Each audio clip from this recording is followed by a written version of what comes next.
Dallas Stars defenseman Nils Lundkvist is the latest star to be placed on IR as the injuries continue to pile up in the early season. We'll have the latest on Jamie Benn, Matt Duchene, and more next.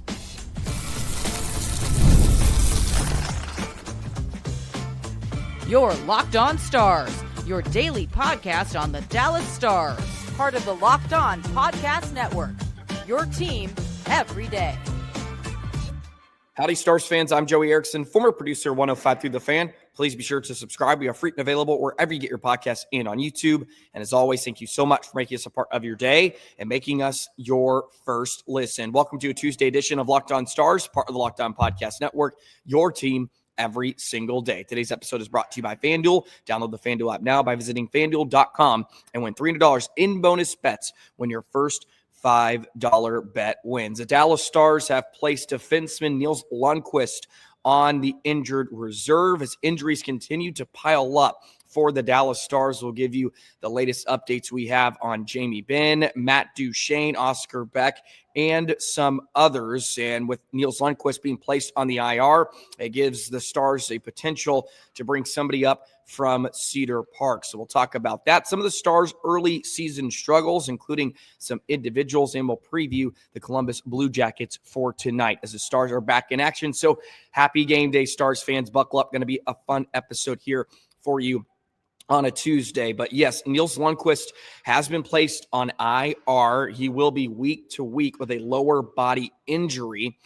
Robert Tiffin has reported Stars aren't calling anyone up immediately with 6 healthy defensemen, but obviously they may need to do that at some point. So for the time being, Petrovic and Lyubushkin are both going to be in the lineup, which is not ideal, but I am intrigued to see who the Stars would call up. I would imagine Kyle Capobianco is going to be at the top of that list. He played in a game last year. He does have NHL experience. He's played 74 games in the NHL. He has 12 points. So we'll see if he gets the call up. I would imagine he would be at the top of the list, but I wouldn't be shocked if Vladislav Kolyachonok, who the Stars acquired in the Matt Dumba trade, is also a potential candidate. He also has 74 career games in the NHL, so pretty identical numbers to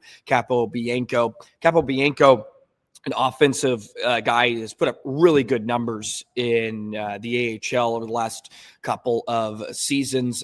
Had a big year in Texas. I really enjoyed his game. I know he played one game last year, but I do remember it sort of vividly and did like what he brings to the table. I wouldn't be completely shocked if it's him or Kolyachonok. Trey Taylor, I would throw out there too. That would be more of a surprise. He's 23, but he really impressed me throughout the prospect games, just throughout the entire training camp process. He was with the Stars pretty deep into the preseason. If they really wanted to shake things up, get some young legs in there, but I would have to imagine Kyle Capobianco or Kolyachonok are going to be the first two guys that the Stars would have to bring up. But for the time being, you have Lyubushkin and Petrovic, which is not ideal. Petrovic really struggled against St. Louis the other night. Him and Bichel did not have a very good game. Maybe some of that is credit to St. Louis. As I stated multiple times on yesterday's episode, the Blues were really good in the game, and the Stars struggled with the heaviness of their forecheck, something that the Stars need to try to find themselves. But yes, Nils is on the IR.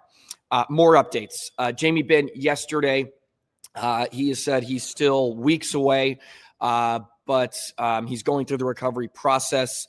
And as I've stated, I feel Thanksgiving is probably best case scenario for Jamie Benn to get back. And he's still going to have to go through conditioning again, right? This is an injury. It's not like he can skate all the time during the recovery process, not like an upper body injury. So he's going to have to ramp up. But that is the latest on Jamie Benn, since we haven't heard about him over the last couple of days, week and a half or so. Matt Duchene, so he didn't practice yesterday.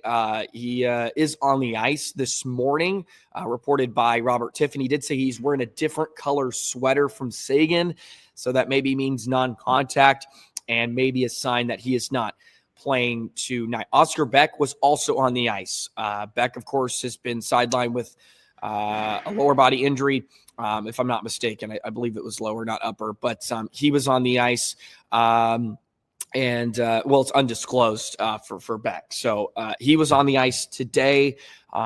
He could be an important piece. The Stars at this point need as many bodies as they can healthy with the injuries that are sort of piling up here in the early going. So it looks like Duchene may not play tonight, but Beck was on the ice for morning skate. But I would pretty much put money on it that we're going to see Justin Ritskovian and Adam Ernie as well in the lineup tonight. Yesterday in practice with no Duchene, they had Steele, Hintz, and Rantanen together. Ernie was playing with Fox and Sagan. And then you had Robertson, Johnston, Bork, and then Blackwell, Ritskovian, Bastian. I've seen some commentary on X about Steele playing on the top line and why is he in the top six, and Robertson's in the bottom six. And I've said it before, but I do caution some just to not overreact to where the lines are on the chart. Trust me, Steele is playing. I think when I looked at it last, he's playing the sixth most amount of minutes. So yes, that's the top six, but he's not playing more than he's not playing more than Robertson. He's not playing more than Johnston. I think they need to get Bork some more minutes. Bork is averaging, his average time on ice this year is under 13 minutes. They need to play him more. He needs a longer leash because I don't think Steele should be playing more than him. Some of that has probably been because the Stars' reliance on the penalty kill a bit. They've been in penalty trouble, really in each of the games, maybe outside of the St. Louis game the other night. They've taken 3-4 penalties. So Steele's going to take some more minutes there. But at 5-on-5, they need to give Bork some more minutes, and they do need to move him up. But it's not like Steele's playing more than Robertson or Johnston. The Rantanen, Robo, Johnston, Hintz, they're all playing more than Sam Steele. Steele does play in a lot of different situations. So there may be some nights where Steele plays close to what Robo gets if the Stars are in penalty trouble, because he is going to eat up some of those minutes. I would like to see Ritskovian play with Sagan if possible. I just feel like he can complement them a bit better than a fourth line role with a Bastian or Blackwell. But they haven't played him a ton. He hasn't gotten double-digit minutes yet this season, but maybe it comes here in the next couple of games, depending on injuries. Like they need some other guys to balance out. Rantanen played over 24 minutes. He almost played more than Miro the other night in St. Louis, and he can do that. Look, he played a lot of minutes in Colorado, but man, the lines are just completely discombobulated, and I don't think that's helping the Stars' issues either. Just when you're playing with somebody different, I talked about this coming into the season. They need a plan, and they had one, but injuries happen. So now they're having to shuffle things around. Ernie Fox-Sagan is it's just kind of a laughable trio. But look, this is sort of what they have to work with. But we've seen too, these lines get changed almost immediately. Robertson has jumped up with Hintz and Rantanen almost exclusively throughout the first 5-6 games of this year. If they need goals, he's going to put the big boys together. He loads up the top six. The pairings are staying the same. So those are what the lines look like without Matt Duchene. And as I stated, Robert Tiffin has reported he's in a different colored sweater here this morning at morning skate, which may mean he is not going to be in the lineup tonight. This just came in to wrap up the segment. Robert Tiffin again, shout out to him. Sagan, Hintz, Rantanen, Robertson, Johnston, Bork, Steele, Ritzkovian, Blackwell, Foxa, Bastian, Ernie. I like that much more. Duchene and Beck did not take line rushes. That is a much more complimentary combination with Fox, Sebastian, Ernie. So that's what the lines look like this morning, and more than likely what we're going to see tonight against Columbus, who we'll preview here in a bit. But first, let's talk about some individuals, because some of it I don't disagree with, but maybe I'm missing something. So I want to dive into that a bit and where the Stars have struggled here early this year. We'll do that in just a moment. Today's episode of Locked On Stars is brought to you by FanDuel. The NFL season is here, and FanDuel has an offer you don't want to miss. Right now, new customers can bet just $5 and get $300 in bonus bets if you win. That's right. Pick a bet, put down $5, and if it hits, you'll unlock $300 in bonus bets to use across the app. FanDuel gives you so many ways to play. You can build parlays, try player props, even follow the live lines during the game. It makes watching football even more exciting when you've got a little something riding on the action. Whether you're a casual fan or diving into the stats, FanDuel makes the game day experience so much better. You can have so much fun on Sundays while you're watching football on the couch, and Saturdays. And it's not just football, of course. We have hockey pretty much every night from here on out. We have the World Series now. It's Toronto versus LA. Spring a little money on the action, and it gives it a little bit more excitement. So what are you waiting for? Visit FanDuel.com, download the FanDuel app today, and get started.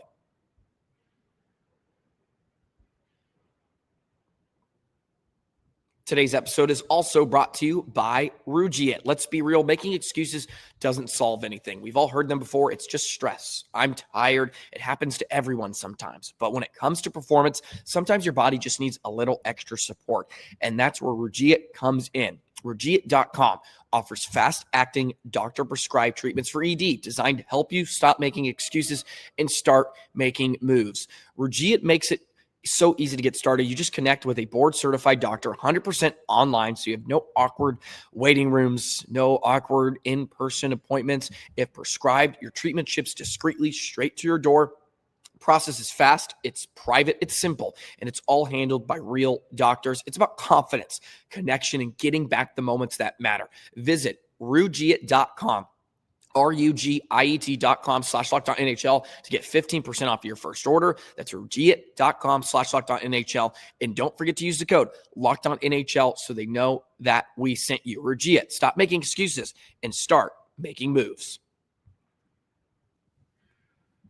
So I want to kick off this segment by looking at some of the numbers here for Dallas in the first 5 games of the season, and where I think many are having some concerns and are maybe not seeing enough change in the so-called systems that the Stars are trying to implement, because the last couple of games or so, we're seeing a lot of the same defensive lapses. We're seeing a lot of the same mistakes.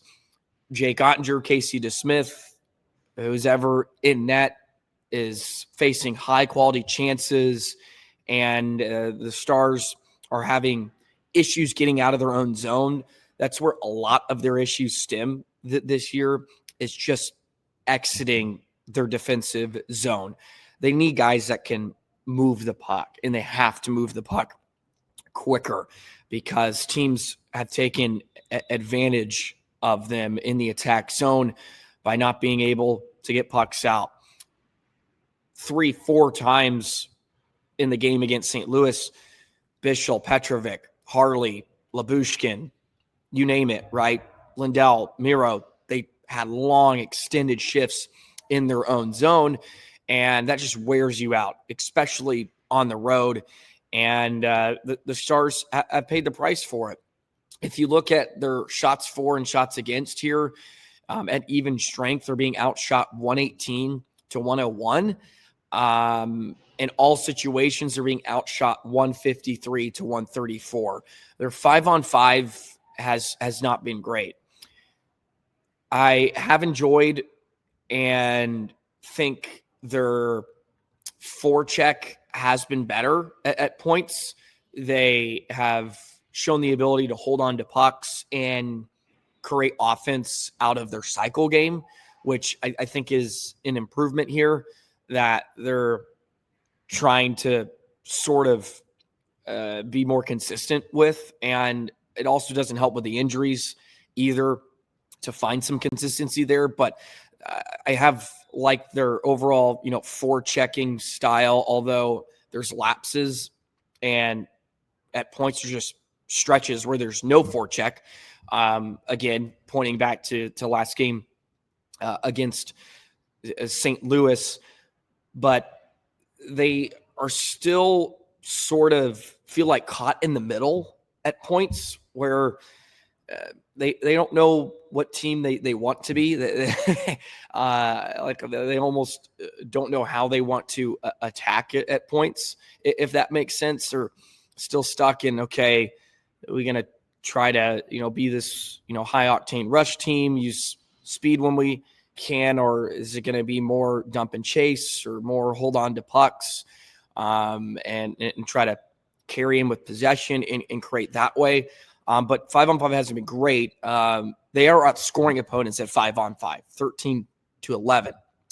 So that's good, or at least at even strength. At 5-on-5 specifically, 11-10. But they're being outshot very handily at 5-on-5, 115-98. And that's where the issues sort of stem and can be a bit concerning here with what we've seen in the first 5 games. Their expected goal differential, not very good. Minus 0 points. It's minus 0.88, which is 22nd. Columbus is right ahead of them. So it'll be a fascinating game tonight with two teams that haven't been necessarily stalwarts at 5-on-5, but they rank 22nd, which is not great. Their expected goals for is in the bottom third of the league, so they're not creating a ton either at points. Maybe some of this stems from injuries. I don't know, but we did come into the year not feeling extremely optimistic about some of the depth scoring wise. Although, like I said, I'll give the offense a bit of a pass. The offense has been fine this season. They've scored enough at points. It's really their D zone they have to clean up. And if they can get back to being a strong team from the net on out, they're going to be really successful. I believe that. I guess that's an easy thing to say if you're not giving up much. But with what the Stars can do offensively, they still have guys, right? They still have guys that have stepped up. But some of those guys are now lost, like a Lundkvist. Now some of those guys need to play more, in my opinion, like a Maverick Bork and some others. And there's been some players that haven't been necessarily spectacular here to begin the year that need to step up. And we'll kind of segue into that because I've seen some stuff on X I don't necessarily agree with. I didn't watch the St. Louis game live, but I saw some remarks on Twitter, and Miro just seemed to be getting buried by a lot of people. And so I went into the game. I was like, I'm going to keep a close eye on Miro. And y'all know I'll defend him to the moon. But I think it's fair to say I've criticized Miro when he hasn't been good. I try to be fair at points. And I tried to watch him closely and watch each shift. And I'm not saying he's been out of this world. I don't think he's been incredible to begin the year. But I'm not seeing he's been awful. I am seeing some crazy remarks. I feel like on forced play.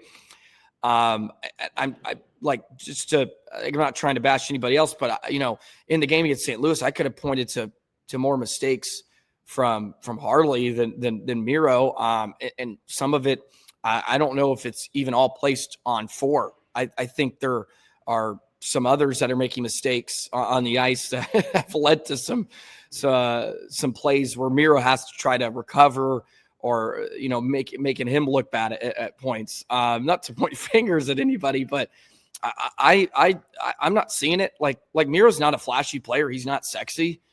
But I feel like if you went shift by shift, I'm watching him. I thought he was good. I really do. And maybe I'm just, I got the blinders on. I certainly could be, but I don't really think he was that awful. I thought he actually made a lot of pretty strong defensive plays. Again, he's not flashy, he's not sexy. If that's what you're looking for, I think part of that maybe is on your expectations because that's just not who he is. And he has, and I will say this, I will concede this point. He's not moving very well, in my opinion. He looks a step slow, but even then, like, I feel like he's still making sort of the plays you're accustomed to seeing him make. Does he need to be better? Yes. But I'm not seeing this awful player. I think we're spoiled and we're expecting some big things. And look, he's coming off a major knee injury. And I know he had a full off season, but I think there's going to be some points where just maybe early this year, it's going to take him to get some time to get to full flight. And look, I don't think Miro or Harley have been really maybe them best selves. And I guess, are they really supposed to be 5 games into the year? Harley's had defensive mistakes. Miro's had Lindell hasn't, been as sharp as maybe we've seen. Like, there's things they're working through. I wouldn't get too hasty on some remarks about like 2 of the best defensemen in the world is sort of where I'm getting at. Because I went in like, oh man, Forr's going to have a bad game. And that's not really what I saw. I mean, he had a couple shifts late in the second. Wasn't great. Late in the third either. There's some moments, but I'm not seeing some of the other stuff, some of the overreactions, in my opinion. But let me know how you feel like they're playing in the comments below.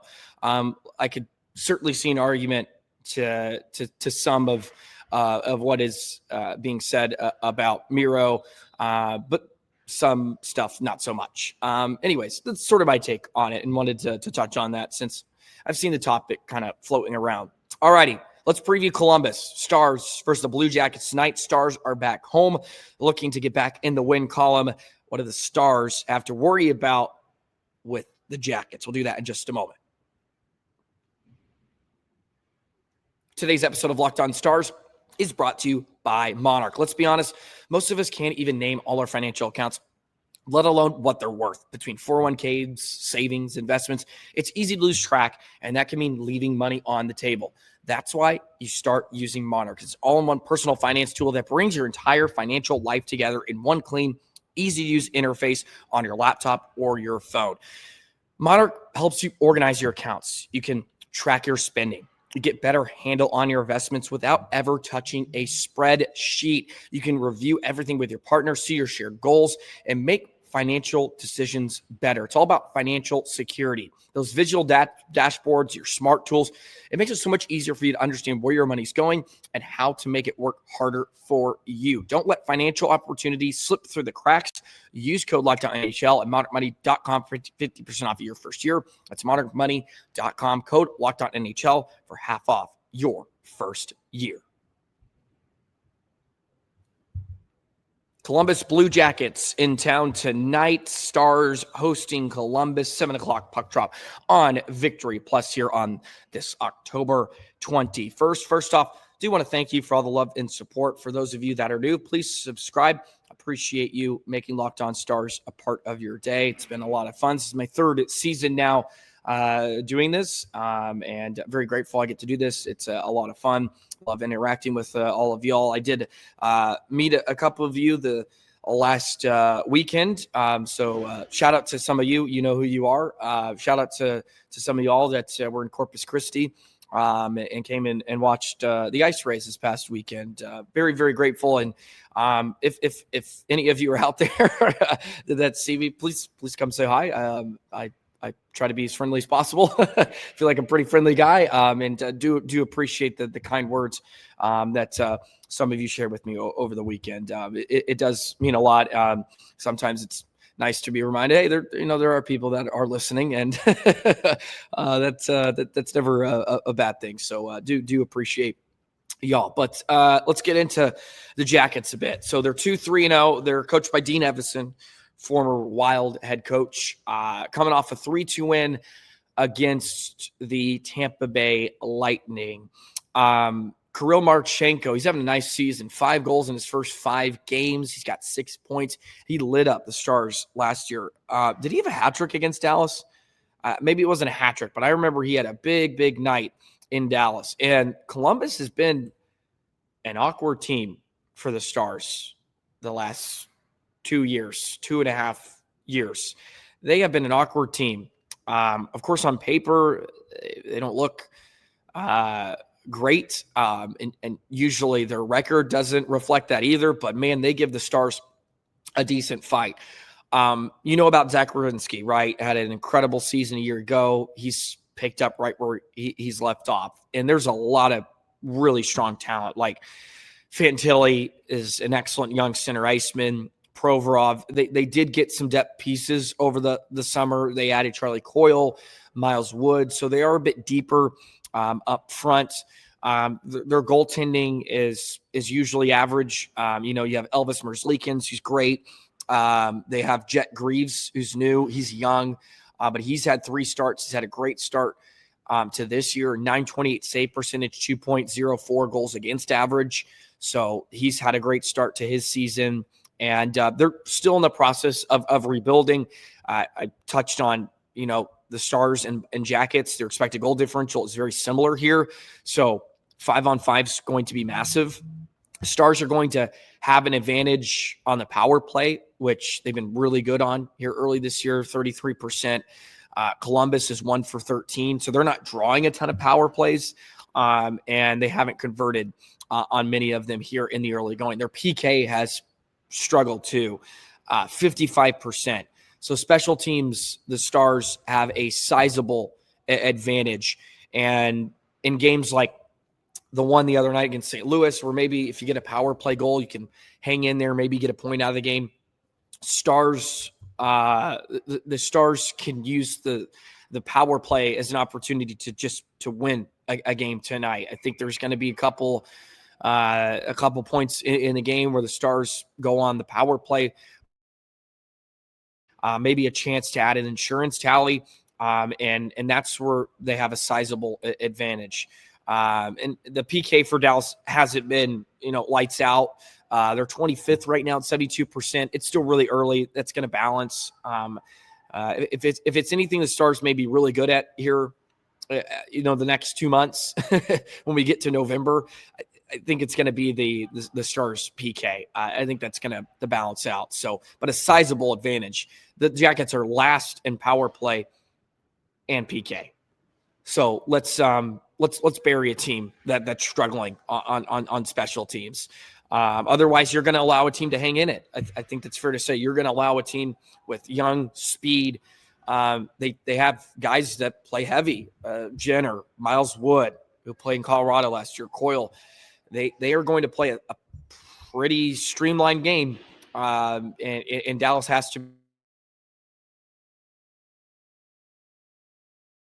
I'd be concerned guys like Fantilli, Wood too. Some of these guys that are just energy guys for Columbus, and of course on the back end, a guy like Provorov, Werenski, they love to jump up in the play. Their defense can harm you. And the Stars are going to have to shut that down, especially off the rush. So that's what I'll be tuned in tonight looking at for the Stars Jackets game. 7:00 puck drop. Kind of trot out a couple things for you to keep an eye on tonight. We'll be back tomorrow. Of course, we'll break it all down. Hopefully Stars victory after losing back-to-back games for the first time this season. All in all, though, 3-2, record, I think, is pretty good through 5 games for Dallas, knowing what we kind of knew about the schedule coming in. But they got some things to work on, of course, and they should. They should. We're not even like a 16th of the way through the season. So that's going to do it for this Tuesday edition of Locked On Stars. Thank you, as always, for love and support. Please be sure to like, comment, subscribe. Thank you for making us a part of your day, and have a great rest of your Tuesday, and we'll see you tomorrow. So long, Stars fans.